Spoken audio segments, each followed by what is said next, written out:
In 1 year, Sabong gives government billions. Makinig kayo maigi. Kaya tandaan nyo to, pag hindi kayo tumigil, ako nakatingin ako sa inyo yan. Tignan nyo maigi kung ano mangyayari sa inyo. Okay? Kapareho nito mga manyonyopi na to. Huling-huling beses ko pa itong sasabihin sa inyo. Although alam ko naman, medyo natahimik na. Kayo mga manyonyopi kayo, yung mga nagpapasok na manok sa amin, although napigilan yan, na wag na kayo papasok sa teritoryo namin. Na maglalabang kayo ng manok, na tapos pupusta kayo sa kabila, alam niyo na kung ano mangyayari talaga sa inyo dyan. Ibalik niyo lang ang mahal namin sa buhay! Totoo lang, hindi naman ako ang gumawa noon para sa ano. Ako lang ang pumipick up doon sa taong gumagawa ng tupi at nakausap ko yan ng maayos at dinala ko yan sa cock house. Ibig sabihin ng cock house, yun yung pinagdalahan ng mga entry.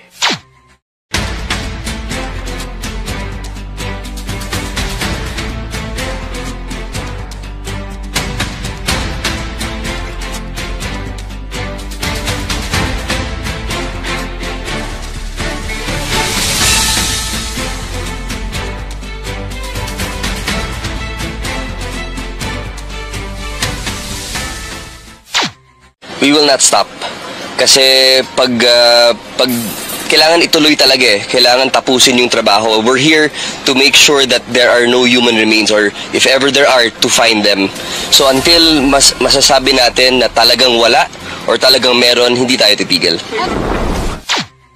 Okay, nakatutok ngayon ang karamihan sa Taal Lake kung saan nagsagawa ng operasyon at meron ng napaulat na nakitang mga buto. Pero ipasailalim muna ito ng pagsusuri.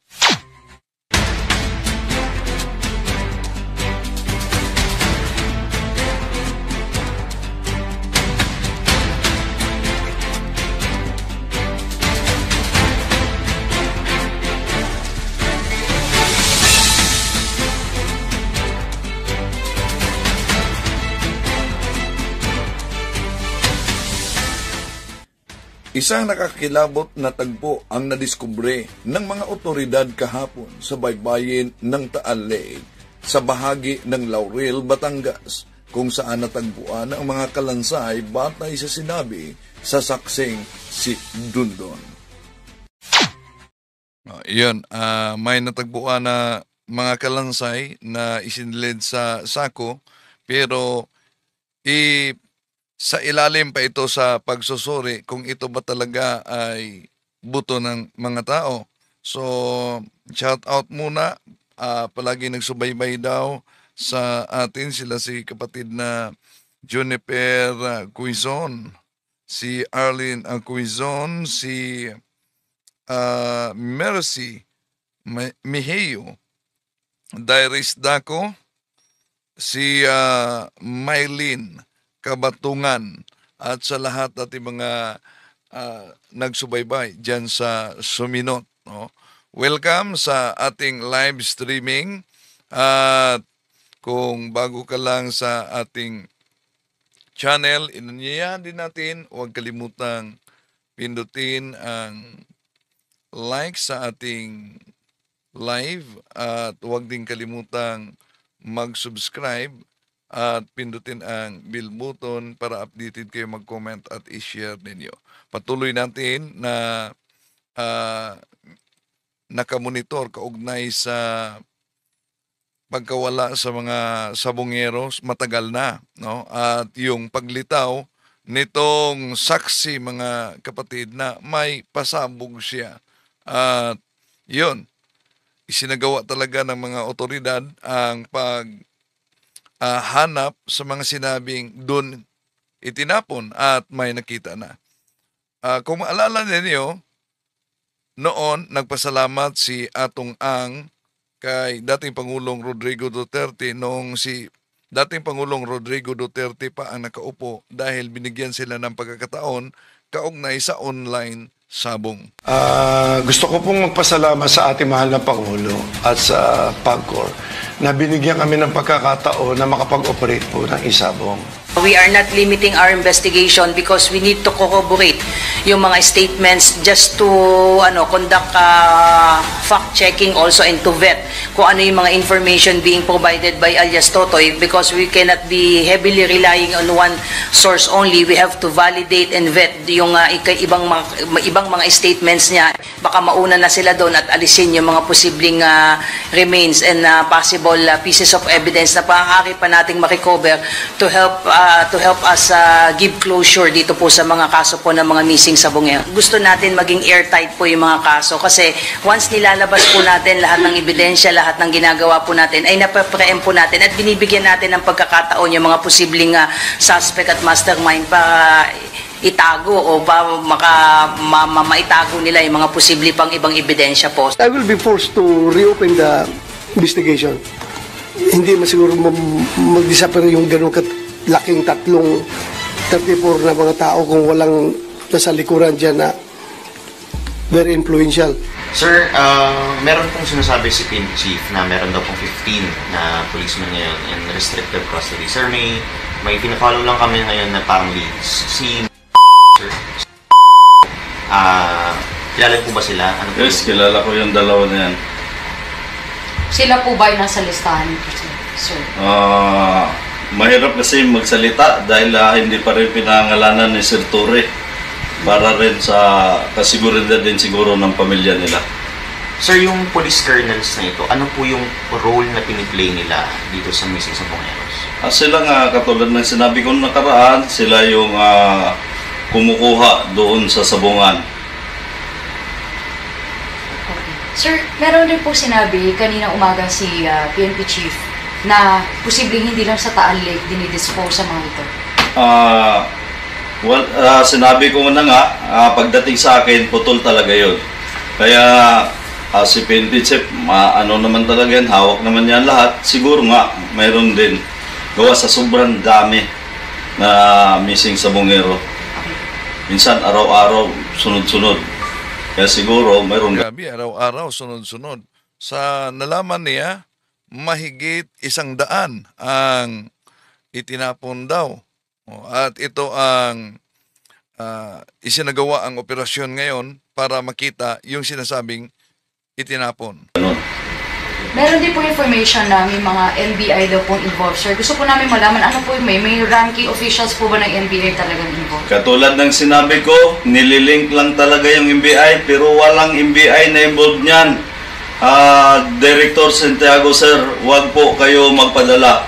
Alam ko, naggawa-gawa lang yan ni Mr. Atong Ang para sirain ako sa inyo. Sir, yung may sinabi po kanina sa amin, ang totoo daw pong involved ay totoo ba daw? Hindi po totoo yan. Walang kinalaman si Kernel.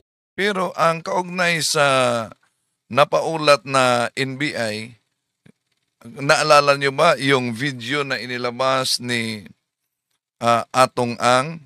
Di po ba si Atong Ang mismo nagbanggit kaugnay sa NBI? Balikan muna natin ha. Dalawang website to. Yung sa amin, W20 Live.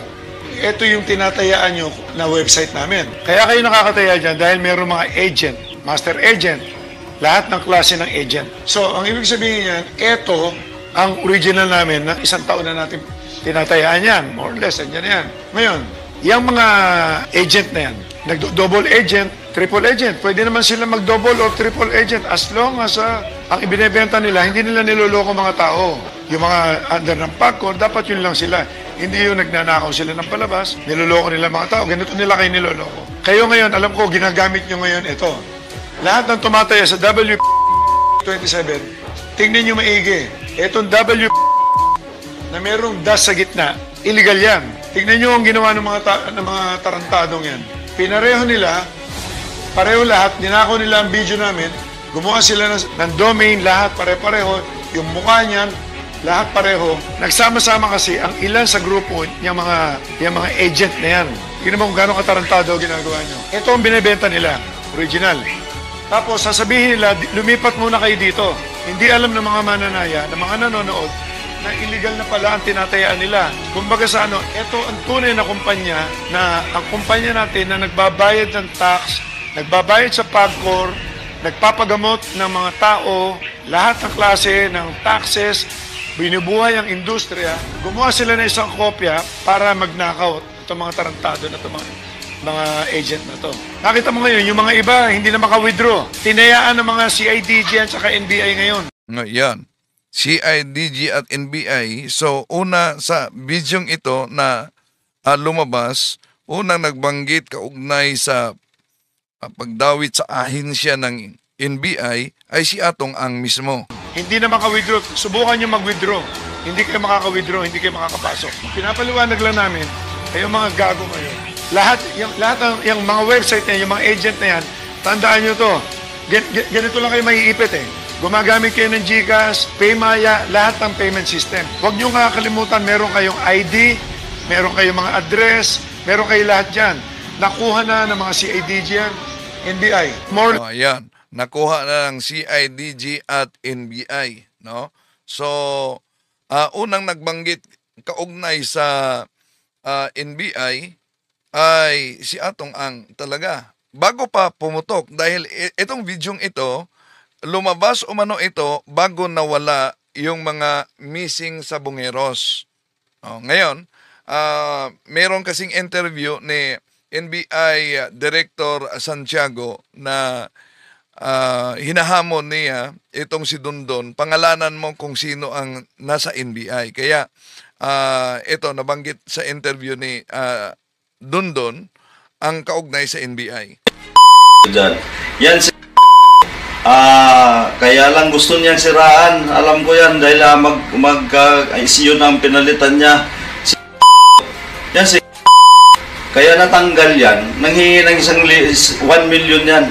Andun ako mismo at ako ang sinabihan niya na yung 1 million na yan, sabihin mo lang kay Mr. Atong Ang na iparenovate natin itong kampo. Yung kampo ba? Yung sa... So, di ba sabi niyo nung nag-usap tayo before? Ipa-renovate ang kampo kung malala ninyo, may na-interview na police colonel, no, na umamin sa Senate hearing na nakatanggap sila ng milyon para sa renovation ng kanilang office. Galing sa kay Atong Ang. Kilala nyo yung nagpa-aresto sa inyo nung time na nagtago kayo sa Yes, siya yan. Pero katulad ng sinabi ko, hindi ko muna isiwalat lahat. Dahil mag-antay rin ako sa mga sasabihin ng abogado ko. Okay po. Sir, nabanggit niyo po yung 15 na police, pero may lumalabas po na information na binabayaran daw sila ng 500,000 per kill ng sabungero. 500 lang ba, sir? 1,000 lang yan sa isang grupo. Halimbawa, isang entry, 7 sila. 500,000 lang talaga ang pinapaabot sa akin yan. Gawa yung team leader nila, may monthly na 2 million yan. At yung team leader... Grabe ha, kung totoo ito, ang laki, 2 million. 2 million ang buwan-buwang matanggap sa tinutukoy niyang team leader. Anong rango nun, sir? Lieutenant Colonel, kumpare ko pa yan. Yung ano, sir, di ba before sabi niyo rin, merong general. Ano to, sir? Newly promoted to na general, sir? Yung general na yan, mahirap din i-ano yung pangalan yan dahil confidential nga ito. Gawa ng alam naman natin kung sino yan. Sir, nabanggit niyo po sa akin, doon po sa ating conversation, something about pinapalipad ka overseas, tapos pinapagamit ka ng peking dokumento. Ano po yun? Yes, totoo yan. Mayroon akong peking passport. Nakarating ako ng Singapore, Cambodia, Europe. Gamit ko yung peking passport na pinagawa ni Mr. Atong Ang. Pero ano pong purpose ng travel, sir? Yun na yun, pinapatago na ako. Ng yung time na yun, ni General, hinahunting niya na ako noon, yung time na yun. Gusto lang ako makuha. Wala pa akong kaso noon, gusto lang ako makuha. para ikanta ko si Mr. Atong Ang. Kaya ninervyos naman siya nung time na yon. Sabi ko, gawa mo ng paraan. Nung time na sinabi kong gawan paraan, sige, ako bahala sa'yo. Kasi ang gusto niya sana noon, pasusunduin na naman ako ng bangka, katulad ng ginawa niya kay pumayag na dahilhin ako sa Taiwan gamit yung bangka. Sabi ko, wala akong papel, paano ako makabalik dito? Yun ang sabi ko sa kanya. Sir, anong year po to? Yung pinapahanap Lipat po ka kay lang, Yung 2021, 2022, hindi ko matandaan. Pero may doon sa passport, may tatak yun. Sumablay nga ako sa Singapore. Sumabit ako doon sa immigration. Pasalamat ako sa Panginoon dahil yung isang passport ko, nabuhusan ng alcohol yun. Kaya ako nakakalusot ang grabeng pa-interrogasyon na ginawa sa akin ng Singapore. Nakalusot lang ako, gawa ng sinabi ko, ang punta ko naman dito, mag-shopping na ako, gusto ko lang ma-explore ang bansa nyo. Tinulungan naman nila ako na kumuha ng hotel, yung mga immigration sa Singapore, sila na mismo ang nag-book ng hotel sa akin doon, kaya ako nakakalusot. Nadala sa paliwanag ko sa kanila. So, noong umpisa po, sir, pumayag kayo sa gusto ni Sir Atong na magtago na muna kayo sa ibang bansa dahil kainitan ng issue, kaya ka nagtago. Yes, kasi katulad ng sinabi ko sa kanya, dalhin ko hanggang kamatayan yung sekreto namin dalawa. Pero itong lately, na nalaman ko na pamilya ko na pinag-usapan dito, na gusto na kami ubusin, kaya ako lumabas ng ganito. Sir, kumbaga, siya po yung gustong magpakanta kay Yes, siya kasi noon ang si DJ. Ang gusto lang niya noon, mahuli talaga ako para magkaroon ng hustisya yung missing sa Bungero, yung mga pamilya ng mga nawawalan. Ngayon po ay part na ng DOJ po, si Sir. I'd like to ask po, sir, kung meron na kayo conversations sa mga matataas authorities, sir, para for protection, sir. Meron na. Nasabi po ni Sir Tory na kayo ay under police protective custody. Confirm lang namin yan, sir. Yes. Totoo yan. Ano sir yung, kumbaga, dagdag na protection sa inyo? Meron ba kayong mga police personnel na Yes, meron ako. Pasalamat ako kay Sir Tory na hindi siya nagpapadala sa pera ni Mr. Atong Ang. Kailan po nag-umpisa, sir, na nasa police custody na kayo? Simula nang lumantad na ako, binigyan niya na ako ng security. Okay, alright. Sir, sabi ni SOJ kanina, meron daw iniimbestigahan ngayon yung SC na part ng judiciary. Sino, sir, yung judge ba to? Ano bang... Yung katulad nung nabanggit ko na nakaraan, ito kasi si Mr. Atong Ang, mayroong isang tagalakad to, isang opisyal, isang ex-judge na nasa PCSO ngayon. Siya po ang... Siya yung tagalakad ng mga judge, mga piskal. Minsan na dinadala niya sa ibang bansa. Doon niya kinakausap yan. Ganon katindi ang power ni Mr. Atong Ang. Pero isa lang to, sir, walang iba. Isang tao lang yan. Na yan ang tagalakad ng kaso, lahat ng kaso. Okay po, sir. Tawid, may kasi pa pang sige, yun na tayo. Tatawid po sana ako ngayon, sir, kay Sir Alan Brown Bantiles kasi lumabas po na sasampa siya this week ng counterfeit. Nakausap niyo na po ba siya, sir? Yes, katulad niyan. Ako, sa totoo lang, naawa rin ako kay Mr. Alan Bantiles. Kumpare namin yan nila ni Mr. Atong Ang. Siya ang tumulong sa akin at siya rin ang inutusan ni Mr. Atong Ang na sunduin ako doon sa Singapore para mag-guide sa akin. Kinasama ng loob ko, pati yung tao na walang kasalanan, idinawit niya dito kasi gusto niya lang linlangin ang taong bayan na magkasabwat daw kami ni Mr. Brown. Pero paano siya pumasok sa eksena, sir? Kasi wala namang po manunutang yung pangalan ni Brown noong umpisa dahil lang po sa kanya kaya siya nadawit. Katulad niyan si Mr. Brown nga, sa sinabi ko, kumpare kasi namin yan. Ang gusto sana ni Mr. Atong Ang, ayusin ako, katulad nung sinabi niya na extortion yung ginagawa ko, na pinadalhan niya ako na rekantisyon, pinadaan niya galing kay Atty. Carol, pinapadala kay Mr. Brown para bayaran ako ng 300 million, baliktarin ko lang lahat ng sinasabi ko, may kopya ako na rekantisyon na yon. Hindi ako pumayag dahil hindi ko kaya ng konsensya ko na hindi ako pumayag sa dahil hindi kaya na konsensya ko na magpabayad na ganong halaga na idamay ang buong pamilya ko at para rin sa mga pamilya ng missing sa Bungero. So si Sir Brown po ay nasa middle, siya po yung messenger ninyo sa katargian? Hindi siya messenger, naawa lang yung isang tao sa akin dahil alam niya na wala akong kasalanan dito. Naawa lang siya sa akin. Ito naman si Mr. Atong Anga na gusto niya akong bayaran. Hindi ako pumayag, kahit inutusan nila na ganun, hindi ako pumayag. Total, sinabi naman niya noon sa social media na si Dondon Patidungan ang mastermind at ako daw ay bilyonaryo. Pinatunayan ko na lang na isa akong bilyonaryong mini. Kung sa Bisaya pa, bilyonaryong mini. So, sir, ano ba, nag-away ba si Brown saka po si Atong Ang? Hindi ko alam yan kung anong mayroong sa kanila. So wala siyang kahit anong kinalaman sa issue ng Mrs. Sabungero? Wala siya. So kinagulat mo na doon siya? Nagulat nga ako, yung time na nagulat ako kasi kumpare ko si Brown. Si Mr. Atong Ang, kumpare ko yung mga yan, ninong sila ng anak ko. Kaya doon ako nagulat, bakit mayroong ganon?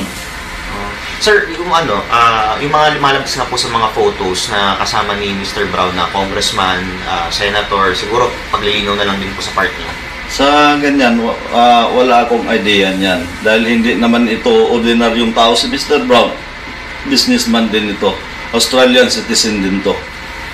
So wala sir sangkot na congressman or senator dito sa missing Sabongeros? Wala. Gusto lang ni Mr. Atong Ang idawit yung senador at ang congressman para malinlang niya ang taong bayan.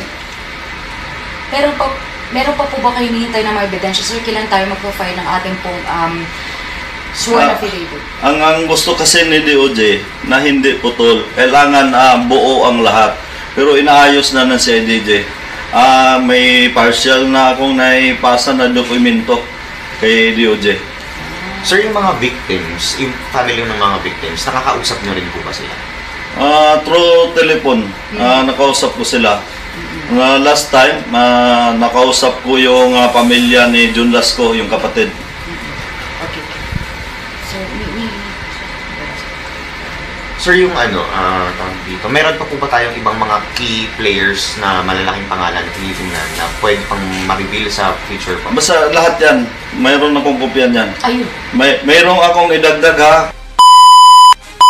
na inambos doon sa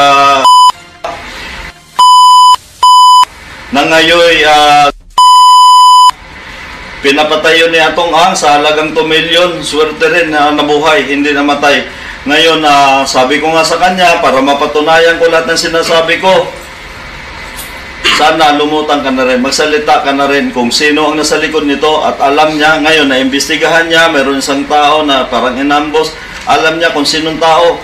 Kaya sinabi ko sa kanya, siya ang nagbigay sa akin sa lahat ng detalye ng mga pulis, magkatugma kami, iisa. Sabi ko, yan yun. Yan ang inutosan na ni Mr. Atong Ang para patayin ka. Bakit po siya pinapatay siya? Gawa kasi nga pinaghinlalaan niya na Mr. Atong Ang na siya ang humawak na isang grupo ng tsupi. Kaya ang gusto nun, ipin down yung si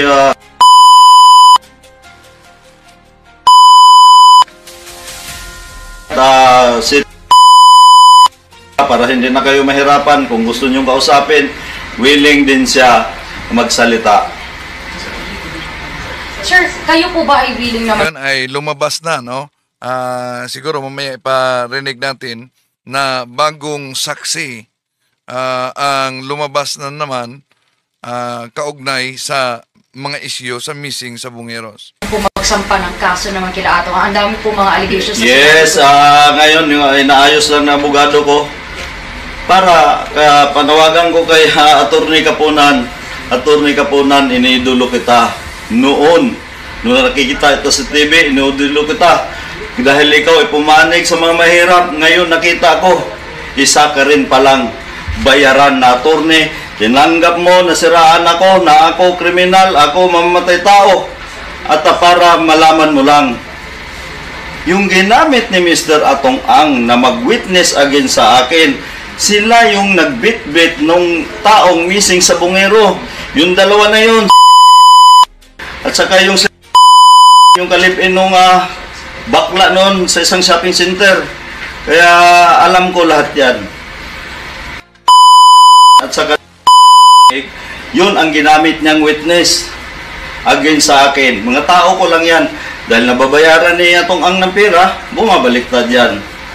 Sir, for the record, yung mga families ng victims na may mga lumalabas po kasi information, binabayaran daw sila para hindi na sila magsalita. Totoo yan. Gusto ni Mr. Atong Ang na ubusin yung pera niya, nabayaran lahat ng missing sa bungero para mawala na, para maligtas siya. Magkano pong bayad? May isang grupo niya na nabayaran niya ng 50 million. Yung 2 pamilya na yan, nabayaran yan. Hindi ko na lang sabihin, pero alam nyo kung sinong 50 million, 2 grupo. So, 25 million. Malaki yun, ha? tao yun na umatras na binayaran niya. Okay. Sure. Alam ko, 50 million ang binigay niya doon. Follow up daw po dun sa mga local government. Kasi nabagay si Vice Mayor, former Vice Mayor ng po so far talaga nasa listahan natin, sir. Wala nang iba. Yun. At nakausap na si EDG yun. Ano po sabi ni Vice Mayor? Sa ngayon, hindi ko rin na pwede sabihin dahil confidential ang pinag-uusapan nila. Sir, siguro balikan ko lang sa balik po to si na tawag dito. Hindi na kasi siya nakabalik ng serbisyo, di ba? Tinanggap yung resignation niya. Ngayon po, knowledge ba kayo kung nakikipag-usap pa siya kay Sir Atong Ang? Or... Hindi ko alam yan dahil bago lang siya noon, wala na siyang kinalaman sa missing sa Bungero. Ang mali lang niya doon, nanghingi siya ng 1 million para ipagawa daw doon sa kampo niya. So hindi po, yung mga sir, yung po na mga nakalipas, meron po silang connection dito sa missing sa Bungero? Wala, dahil ang alam ko, ito lang doon sa isang lieutenant colonel lang. Putol kasi walang mando na galing doon sa isa na binabanggit niya. So ito, sir, wala siya kinalaman sa mga missing sa Bungero. Humingi lang siya ng pera. Wala siyang kinalaman dyan. Pero nasa listahan siya ng 15, sir.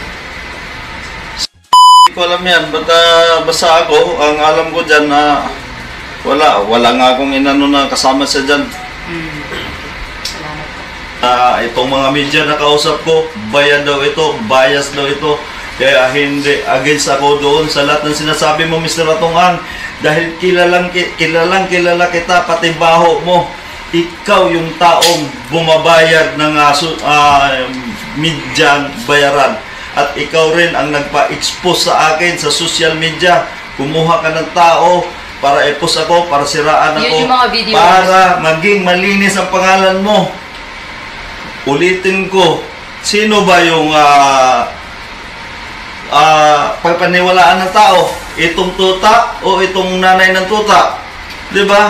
O sige, ako na yung nanay ng tuta. Baliktarin natin, uutusan kita. Papayag ka kaya nun? 'Di ba? Tuta lang ako, Mr. Atongang. Kaya sabi ko sa iyo, wag mo linlangin ang taong bayan. Wag mong itago ang katotohanan. Ginagawa mo akong mastermind, ako daw bilyonaryo. Parang baliktad yata. Una, sinabi mo na pakignap kita, patayin kita. Sino ba naman si Dundun Patidungan? Isa mo lang tauhan na para patayin ka. Yun lang masasabi ko, nakakatawa ka. Yun lang. Puntahan natin. Well, alam ko na may mga parang mga pahayag tungkol. Ito ang legal counsel ni Gretchen Barito. Doon sa na sinabi ng inyong kliyente. Pero kakamustahin ko lang din po si Miss Gretchen Barreto. I'm sure kasi hindi namin siya may interview dahil umiiwas na nga po. Pero kayo nakausap niyo siya. Kamusta po siya ngayon at ano po yung kanyang demeanor after all this controversy na nagaganap? She's trying to remain calm.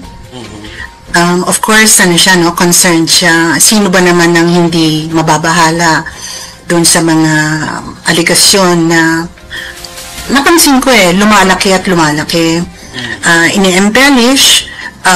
Just a few minutes ago, merong nagsabi sa akin na contradicting the earlier statements of the whistleblower na ang basihan niya ng kanyang opinion na Ms. Barreto must somehow have been involved in the disappearance of the Sabongeros, no? Opinion niya yun dahil sabi niya napakalapit, no? Because of her close connection with Mr. Atong An. Yun ang actually basis niya.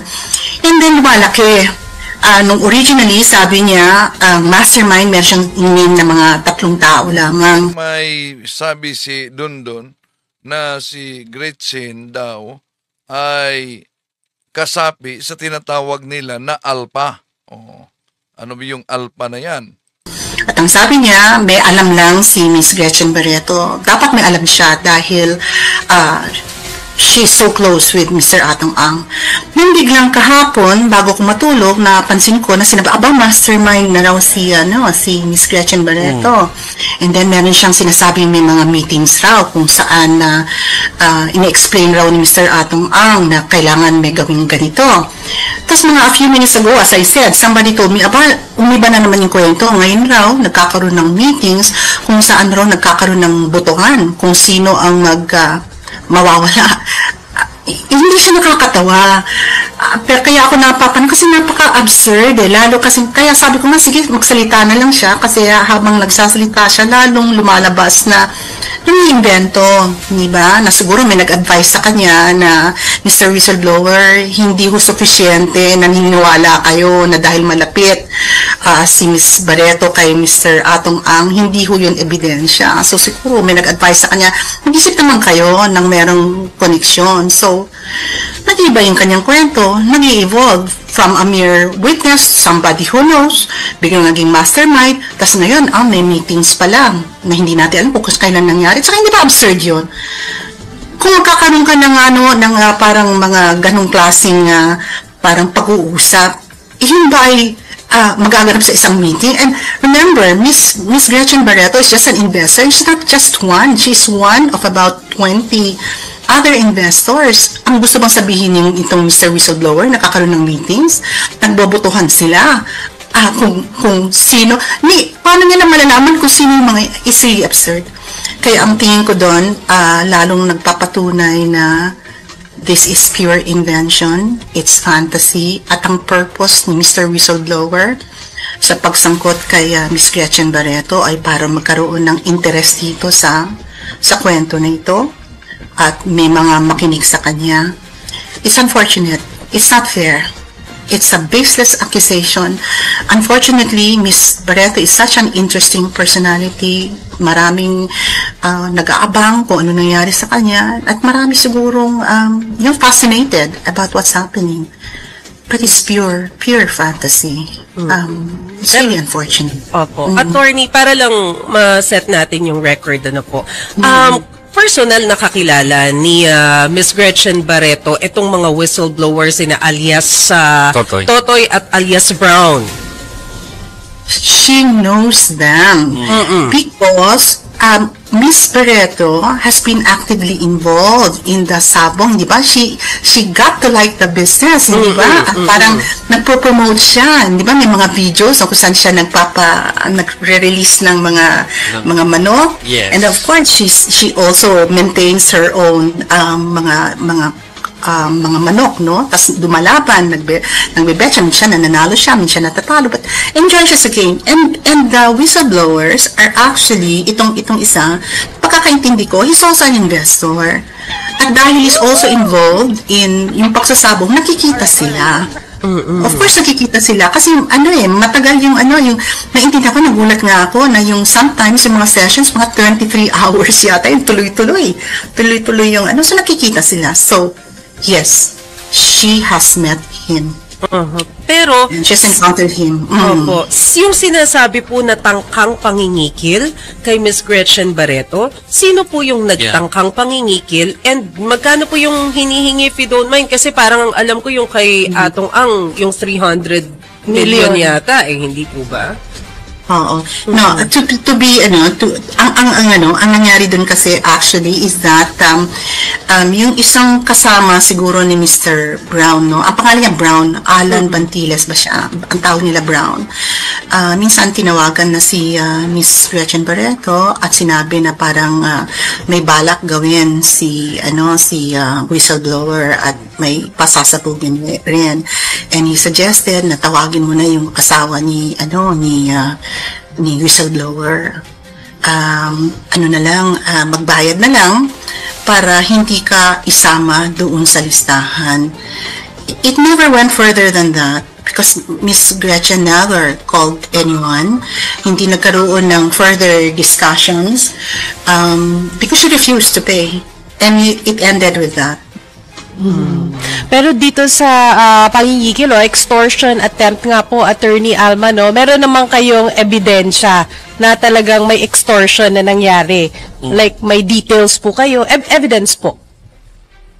All I can say is that the call was made. I don't know if Ms. Barreto maintained records. It would be funny if she did. And actually, irrelevant siya. Hindi ba? Kasi silang kailangan magpatunay kasi na merong involvement si Ms. Barreto doon sa sinasabi nilang disappearance. Itong pagtawag at pag-attempt na mag-extort kay Ms. Barreto is just one indication that this is all, hindi ko maintindihan, setup ba ito, scam ba ito, desperation ba to on the part of the whistleblower? Because ang pagkakaintindi ko, Mr. Whistleblower is stands accused, hindi ba? In some cases involving the kidnapping in a serious illegal detention of some of the missing sabongeros. Hindi siya murder, I understand, because yung corpus delicti, yung body of the crime, hindi pa nahahanap yung mga missing na sabongeros, no? So, hindi ko alam, may mga kwento na kailangan niya ng pera, siyang humingi ng pera para makatakas, hindi ko alam. So call lang pala, no, yung extortion attempt. Pero meron po kayong documentation po kung sakasakali to prove na si Ms. Gretchen Barreto ay talagang dun sa financial side or investor lang po at wala po talaga siyang decision-making powers, first of all. She has no decision-making power. She's not engaged in the operation of the Sabong. And we have proof of that po, documentation. The documentation will show kung siguro incorporation paper, she's not part of that as far as I know. Yung sinasabi ni kasing pitmaster, it's more of it's a group informally called pitmasters where there are investors, parang categories yan, Alpha A, parang Category A at saka Category B.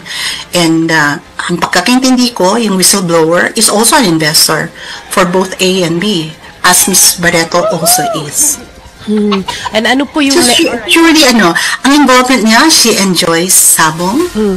She promoted events concerning the Sabong. She participated in events. She lost, she won, meron siyang pinapalaban ng mga Sabong, and that's the extent. Yung decision-making process, policy, etc., wala. And it's so absurd. Sa totohanan lang, kung hindi lang siya napakaseryoso, nakakatawa for Mr. Whistleblower now to make this invention out of the blue after coming out. Alam mo kung totoo siya, noong umpisa pa sinabi na lang niya na merong nagkakaroon ng meetings, even if it's so absurd. Sasabihin na lang niya na yun, mga investors dito, nagmi-meet sila, mini-meeting sila, sinasabi, itong mga tao ito, ipapadisappear namin ha, gagawa kami project, yes or no, magbutangan tayo. Hindi pa katawa-tawa yun? Hindi kapanipaniwala ba yun? But, naintindihan ko na, as I said, meron siguro nagsabi kay Mr. Whistleblower, kung ganyan lang ang sasabihin mo tungkol kay Ms. Gretchen Barreto, tingilan mo na.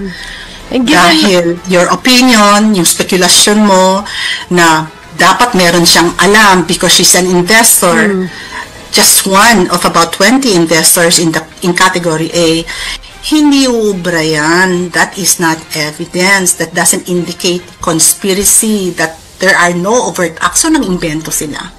And given po all that you said just now po, no, na mukhang puro kasinungalingan, no, from the point of view of Ms. Gretchen Barreto in your camp po, ano po ang specific legal action po na iti-take po natin, if any? Pagkaaralan namin ng mabuti. Hindi priority ni Ms. Gretchen Barreto ngayon, kahit na nakakasakit ng damdamin, hindi ba? Parang kung anong malisyosong spekulasyon ang gusto nilang i-spread around. It's so unfortunate. So, ganito, ang masasabi lang namin, kaya kami lumabas at nagsabi na wala siyang partisipasyon. Just to clarify, unang-una, ang punto, number one, kung susuriin mo ng gusto yung sinasabing Mr. Whistleblower, obvious na obvious, walang ebidensya against Miss Gretchen Barreto. Yun ang una. Kaya kami lumabas to point out na please naman, tingnan nyo na mabuti kung anong sinasabi ni Mr. Whistleblower. Ebidensya ba yun? May katuturan ba yung mga sinasabi niya? Wala. Secondly, of course, if you want to hear it, we'll now say it. We categorically deny that Miss Gretchen Barreto had anything to do with the disappearances. Remember, inimbestigahan ito ng Senate about 3 years ago. May report ng May 2022 na nilabas ang Senate. Yung mga walang indikasyon doon na any of the investors, particularly Miss Gretchen Barreto, are somehow involved. The investigation continues. And then thirdly, of course, we want to emphasize na we will cooperate in any investigation if this goes further dahil very confident kami na walang katuturan itong mga akusasyon na ito. And finally, siguro pwedeng sabihin na we share the desperation of the Sapungeros and their families in particular. And their lives matter. Kailangan magkaroon ng closure, magkaroon ng justice. But justice is only served by having a thorough and objective investigation. Actually, I have to confess also na medyo nabahala ako kasi this morning yata or late last night, lumabas si Secretary Rimulya at sabi niya, Miss Gretchen Barreto is now a suspect. Yeah, exactly. That's my follow-up question, Attorney Alma, no, na alam ko na na-address nyo na yung tungkol doon kay alias Totoy at yung mga sinabi niya. Pero yun na nga, yung sa gobyerno muna tayo, sa DOJ, na sinasabi na they're considering Atong Ang and Gretchen Barreto as suspects already. Go Actually, sa totohanan lang, nabahala ako nung umpisa. Kaya lang kung pakinggan mo at inintindihin mo ng mas mabuti ang sinabi ni Secretary Rimulya. Sabi niya, she's not considered a suspect because she has been named by the whistleblower. Therefore, you have to investigate. Hindi ibig sabihin nun na merong konklusyon na merong na may ugnayan si Miss Barreto. It's just a fact. Siya'y pinangalanan nung whistleblower. So, naiintindihan ko naman na hindi naman pwedeng sabihin ni Secretary Rimulya, walang saysay yung sinasabi ng whistleblower. Let's investigate. Nung naintindihan ko yun, nung medyo nagkalma, kasi parang nakakabahala naman yun, naintindihan ko, there should be an investigation. And even the Office of the President, diba, says they will make sure that there's a thorough investigation and that any actions moving forward must be based on substantial evidence. Ibig sabihin, dapat sustansya yung ebidensya, hindi lang pwede yung sabi-sabi. And as I told you, at sana nakikinig yung mga iba, huwag na makinig sa mga kwento-kwento just because sinabi na, ang opinion ko. Yun ang sinasabi ng whistleblower. Ang suspecha ko, may alam yan si Miss Gretchen Barreto. Dapat may alam siya. Dapat may alam siya. Dahil siya'y investor at malapit siya kay Mr. Atong Ang.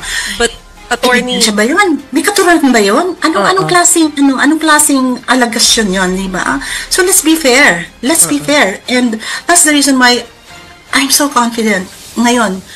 Kaya lang kami lumabas para iklaro. Please, tingnan natin ng mabuti. Hindi lahat ng sinasabi tama. Suriin natin mabuti at mag-decide tayo kung dapat pang paniwalaan ito, bigyan ng importansya. In this case, I'm so sorry. It's so obvious, no, na ewan ko kung anong napasok sa isip ni Mr. Whistleblower, kung anong, siguro niya gusto niya nga ng attention. Attorney, sorry, may ika-clarify lang ako ha. Tama ba yung intindi ko kanina na for now, ang gusto nyo linawin lang yung pangyayari, but it's not your priority to file any legal case? Why is that? The reason being that we want to step up and look at what's happening. Kasi sa totohanan lang, kung kailangan natin siguro mag-file ng kaso, we will. But right now, pag tinignan mo yung mga sinasabi tungkol kay Miss Barreto, wala. Kaya kung mag-file kami ng kaso, obvious to obvious naman na wala. Ngayon, tingnan natin what's gonna happen. But of course, Ms. Barreto is concerned about the truth. She's concerned about her reputation. And at some point, events may come to a head at kailangan niyang gumawa ng positive steps. But as I said right now, all right-thinking people, just taking a look at what's being said, will realize that all that is being said against Ms. Barreto right now is pure hogwash. Walang suspensya, salita lang. At naniniwala kami na maraming tao will arrive the same conclusion. Dinadawit lang si Gretchen para maging interesting yung kwento. Bakit si Gretchen lang? Kung ang sinasabi Mr. Whistleblower, dapat may alam siya dahil alpha member siya. Bakit siya lang ang sinasabi? Ba't lang siya ang naging mastermind? Bakit yung mga iba na meron ring investment? Ibig mo sabihin, kung investor ka, may alam ka? At more than that, sa totoo na ayoko maging legal kasi hindi ba? Ano bang papel na gusto niyang ilabas kay Ms. Barreto? Mastermind pa? Or gusto lang niyang udyukin? Kasi nakakatawa, kung mastermind siya, di sasabihin niya dapat sa authorities, kailangan i-diin si Ms. Barreto. Instead, sasabihin, hindi, Ms. Barreto, may alam ka, lumabas ka na, join me. Join me, magsabi ka na, maging star witness ka. Hindi ba katawa-tawa yun? Nakakatawa. Okay. Gusto ko lang kasi nababasa ko yung lower third sa amin sinasabi namin naintindihan ng inyong kampo na kailangan mag-imbestiga ng DOJ, tapos naintindihan niyo rin yung paghahanap ng hustisya nung mga pamilya ng mga sabongerong nawawala. Attorney, kasama ba sa concern ninyo at saka ng inyong kliyente na si Gretchen Barreto, yung kasi nagsalita na maski sa aming kagabi rito yung isa sa mga kaanak ng nawawala, na tila sila'y naniniwala na ngayon pa lang doon sa version ni alias Totoy. Ito ba'y concern sa inyo? Well, I'm sure at kung ano yung next step nyo dyan? Of course, nakakalungkot yun, but ang masasabi ko lang, if the families want justice, then you have to really define, the truth. Kailangan magkaroon ng tama, wasto, thorough, and objective na investigasyon. Otherwise, anong klaseng hustisya yun? Kung ang focus mo doon sa mga tao na obviously walang kinalaman, paano magiging hustisya yun? So, we want justice. Actually, we pray for a just result. We pray that the families of the Sabongeros get what is due them, that they achieve closure, as I said. That can only be done if the proper people are investigated. And that, sabi ko nga, at the end of the day, hintayin natin itong investigasyon na ito. Doon lang siguro magkakaroon ng closure ang mga naapektuhan dito. Okay. Sige po, Attorney Alma Malyonga, marami pong salamat for joining us. Thank you. Thank you for giving me the time. Legal counsel ni Gretchen Barreto, kaugnay sa naturang issue, mga kapatid. At abangan din natin, dahil alam nyo naman siguro, kung nagsubaybay kayo sa isyong ito, na may mga nakita ng buto na isinilid sa sako, At kaugnay dito, isagawa ang pagsusuri kung ito ba'y talagang sa tao.